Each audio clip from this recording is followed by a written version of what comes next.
For hours this week, whale researcher Hermann Meuter huddled with a female orca trapped among the rocks of British Columbia's jagged northern coastline, speaking soothingly to the creature as rescuers kept her cool and wet until the high tide returned.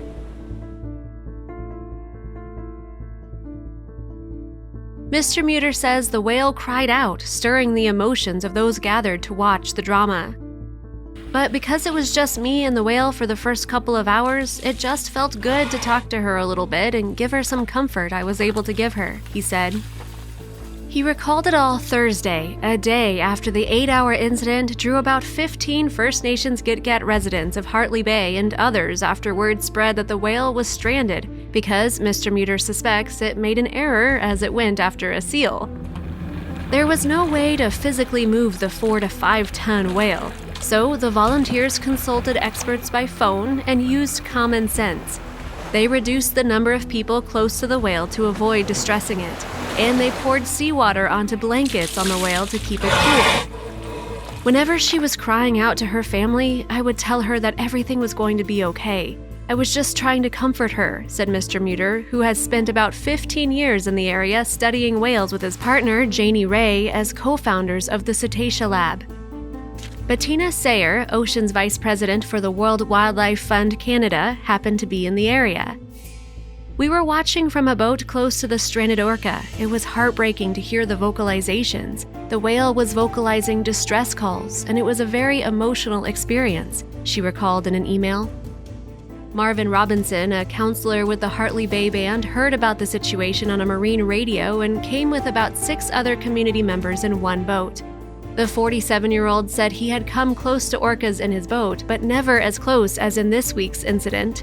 But he said he could only look on from the rocks above the orca and videotape the rescue effort. He said the orca seemed to literally be sighing with relief as wet blankets were placed over it. You know when you're really thirsty and you take that first drink of water and you kind of go, ah, that's the way this whale sighed in relief. Meanwhile, dozens of seals in the area around the distressed predator were making a sound that almost seemed to Mr. Robinson like laughter. I've never ever heard a seal vocalize until yesterday, he said. Mr. Meuter, speaking from his home on Gill Island, recalled the struggle to carry water up from low tide. It was 8 hours of carrying water and pouring it over the whale, he said. For most of the time, the whale's eyes were closed. When they were open, Mr. Meuter looked into them. You see depth, you see intelligence, you see emotions, he said. He was not worried about his safety. For one thing, the whale could not move without hurting itself. And he added, I think it only took the whale a few minutes to realize we were there to help her. Asked what he learned from the experience, Mr. Meuter referred to its conclusion when the whale was floating and ready to move away.